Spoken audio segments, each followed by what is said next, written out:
Hi, Film Decode here. Today I'm going to explain a film based in the real-life story of the youngest warrior of World War II called Soldier Boy. Spoilers ahead, watch out and take care. The movie begins in Russia, where a family of three sit by the river, enjoying their time. The youngest of them, Sergei Ilyashkov, boasts to his elder brother and mother about him being on top of a tree, when suddenly German fighter jets fly overhead. The mother asks her kids to quickly hide in bushes, but the 6-year-old claims he is not scared and strikes the jet with a slingshot. To everyone's surprise, he manages to hit the jets and explode them, but when looks around, his family is gone. Sergei wakes up, frightened from the dream, and calls for his mother. Just then, someone knocks on his door. Assuming it is his mother, he runs towards it, but a neighbor woman comes in panicking. She thanks God for keeping him alive and informs him that his mother and brother are dead. The little boy cannot comprehend what she is saying and wants to stay in the house to wait for his mother. The woman tells him that the Germans have attacked them and that he should run away. Just then, some soldiers approach their house. The woman makes Sergei run out through the window, but is shot dead before she can join him. The little 6-year-old is now on his own with no family and friends. As Sergei runs away from the house, he sees his whole neighborhood burning behind him. He calls for his mother in vain and runs away from there. After running for a while, he ends up in the middle of the woods. The little kid starts to call for his mother to come and get him because he is lost. That night he stays in the jungle. The following morning, we see him drink water from a river. When the enemy soldiers approach his way, Sergei, knowing that they are dangerous, quickly hides inside a tree's roots. He is startled when a snake comes nearby, but doesn't utter a word or run away. Sergei is more scared of the soldiers than of the snake. The soldiers eat by the river and go away, after which Sergei takes their leftover food and devours it for the night. However, by the end of the day, the little boy is exhausted. He hasn't had a proper meal in 2 days and has been walking with no destination. He falls down as he limps,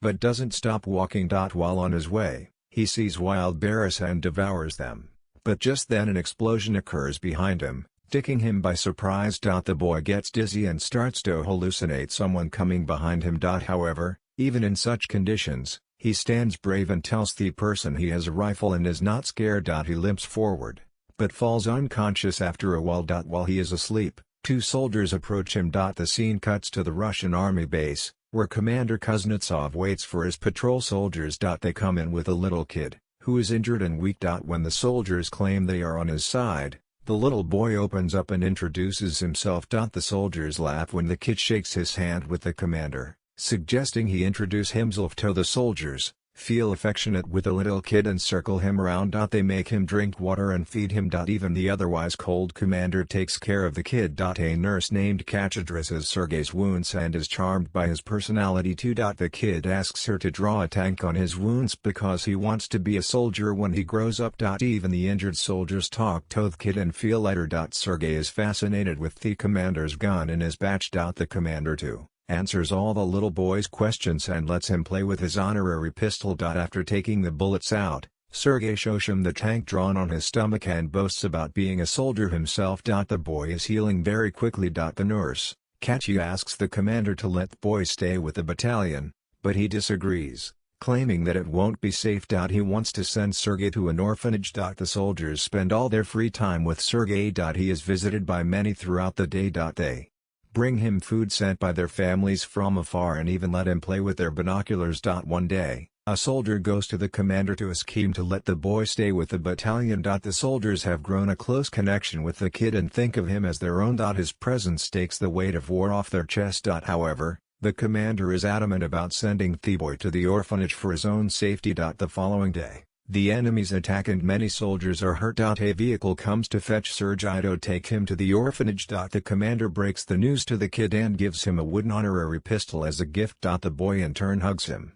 claiming it is scared for the commander's safety. The commander melts in his embrace and changes his mind. He asks Sergei to stay with the soldiers as his son. That night, the soldiers look for a little soldier clothes for the little boy. They are over the moon to have Sergei stay with them. The commander wakes Sergei up and gives him the clothes. He wears them and runs around looking like a real soldier. The others start calling him their little soldier boy. As the kid runs around, The Germans launch an air attack on the battalion. The soldiers quickly take Sergei to his off place and fight the others. The number of injured soldiers grows rapidly. Sergei wants to make himself useful, so he brings water to thirsty soldiers. One of them asks him to read a letter sent by his family because he has a bandage over his eyes. The little boy wants to help but doesn't know how to read. He takes the letter and starts making up things written on it, claiming that the soldier's cow is safe back home. When the soldier says he doesn't have a cow, the others tell him to go along with the story and laugh. He reads everyone else's letters in Thessaloniki fashion and cheers them up. In the following scene,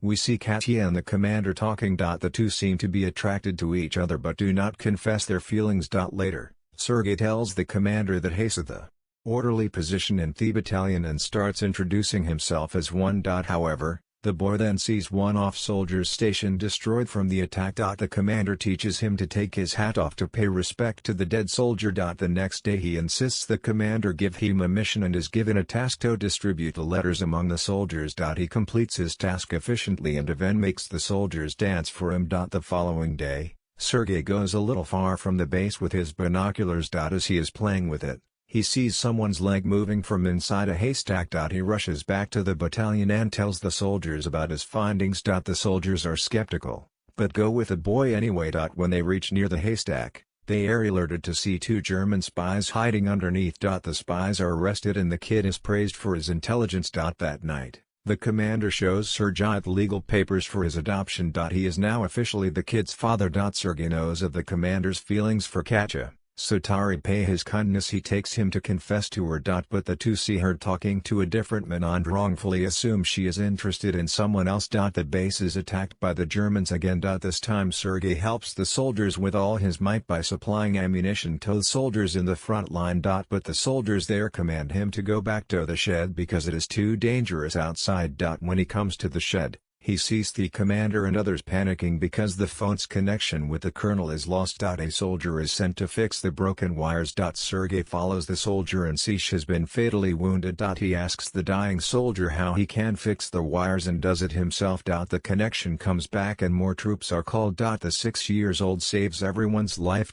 Later we see the commander and Kasia talking by the river. The commander finally confesses his love for her and asks her to be Sergei's mother. Katya is over the moon.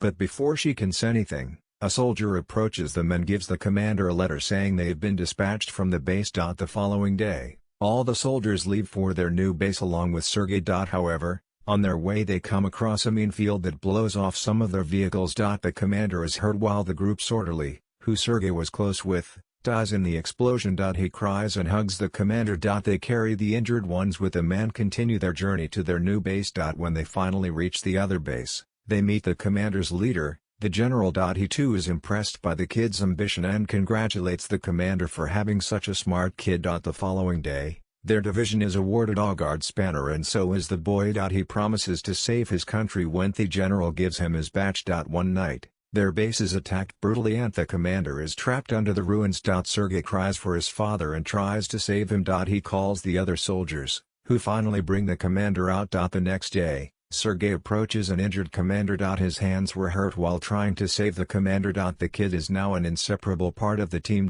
He doesn't have a family beside them and moves wherever they go in the war. The movie ends as the regiment is seen moving to another base. A voice in the background narrates the 8th even took part in the Stalingrad battle and reached Poland with the soldiers. He is currently known as the world's youngest soldier, and the legendary story of his brain, Avery, is now spread for the whole world to hear. Subscribe for more videos like this, turn on notifications and leave a like to help the channel out. Thank you for watching.